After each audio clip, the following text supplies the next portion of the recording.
Now देखिएगा, ये this question I have taken up now. ये बोर्ड में 2 मार्क्स के क्वेश्चन आते हैं, लेकिन एक ही आपको पूछेगा, find the value of k for which the system. इसमें देखो kx + 2y = 5 और 3x + y = 1 है, it's 1 है।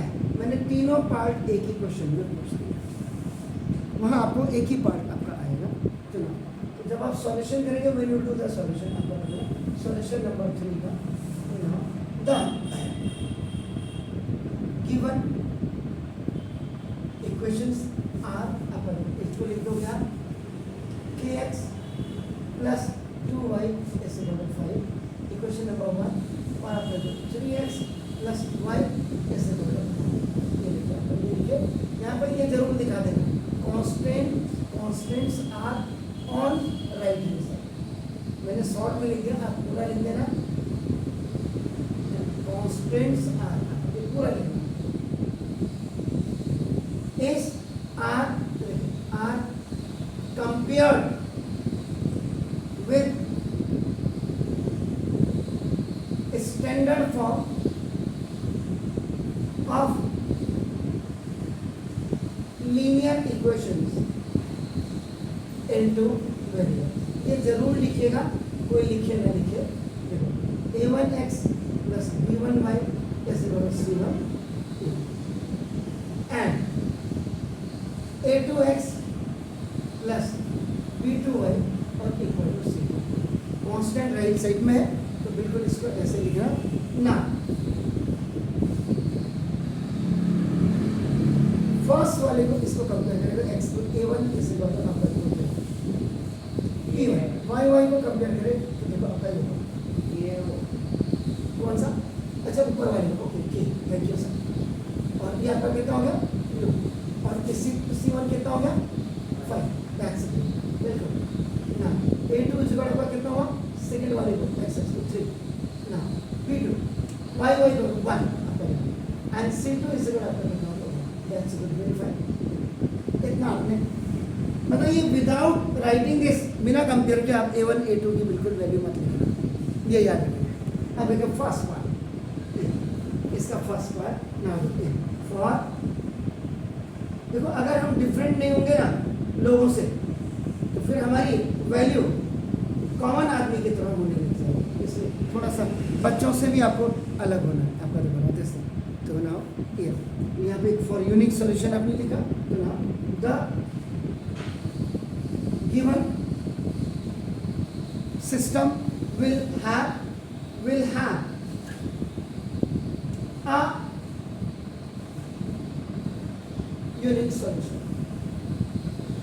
ये इतना लिखेंगे, और यूनिक सॉल्यूशन के लिए क्या होता है देखें, a1/a2 is not equal to b1/b2, ये यूनिक सॉल्यूशन। तो now we'll keep the value of these all, you are going to substitute is not equal to upon k is not equal to, ये multiply हो जाएगा by cross multiplication में, the value of k is not equal to ये section. उसके बाद then दूसरा क्या लिखेंगे, for no solution the given system will have no solution। no solution किस केस में होता है, देखो यहाँ अगर आप देखिए कहाँ है, पैरेलल जब होती है, देखो ये फाइनाइट है, तो नो कॉमन पॉइंट्स, इसमें कोई भी कॉमन पॉइंट्स नहीं आते हैं बना वजह से। इसमें होता क्या हुआ, ये तो इसके लिए आता a1/a2 is equal to b1/b2 is not equal to c1/c2। This is the condition. ये बेसिकली आपका क्या है, these are the condition।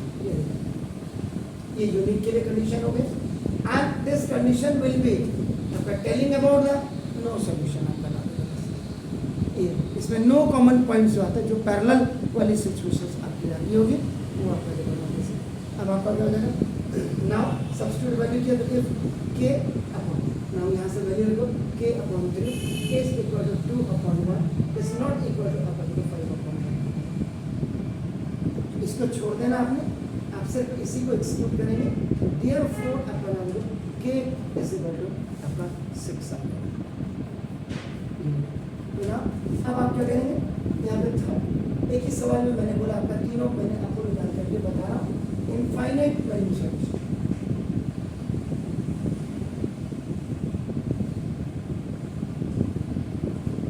Infinite value solution जो आपका एक के ऊपर एक लाइन जब ओवरलैप करती है जिसको आप डिपेंडेंट कहते हैं ये, लेकिन इसकी जो कंडीशंस होगी, इसकी कंडीशंस क्या होगी ना, the condition will B A1 upon A2 is equal to B1 upon B2 is equal to C1 upon C2। ये कंडीशन इसका मतलब ना A1 की वैल्यू आप देखो, A1 upon K upon upon 3 इस इक्वल टू अपॉन 2 अपॉन 1 इस equal to 5 upon 1।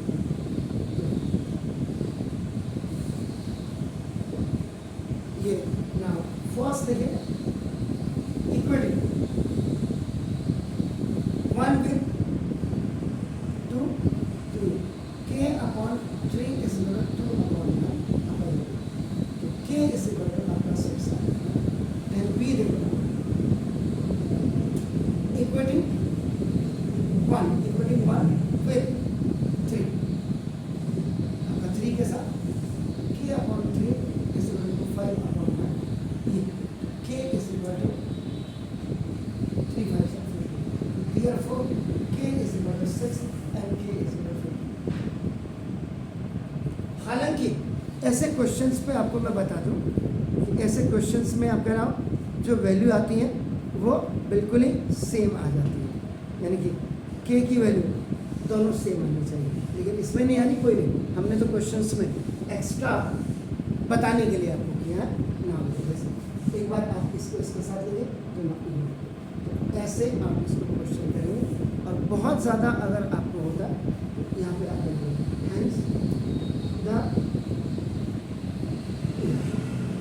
hence the system has first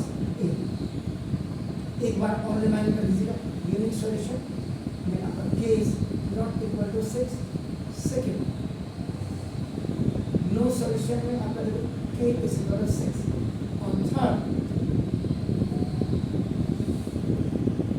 infinite solution में K is equal to 6 और K is equal to 10। एक क्वेश्चन आपका ऐसे रिलेटेड होगा, आपको सिर्फ 1 मार्क्स का क्वेश्चन होगा ना, 2 मार्क्स का 2 पूछ सकता है, ऐसा नहीं है, लेकिन 3 नहीं पूछेगा। पूछ लिया तो आपके पास नहीं, आपको कंडीशन पता होनी चाहिए। यूनिक क्या होता है, A1 upon A2 is not equal to B1 upon B2। अगर नो सोल्यूशन होगा तो A1 upon A2 is equal to B1 upon B2 is not equal to C1 upon C2।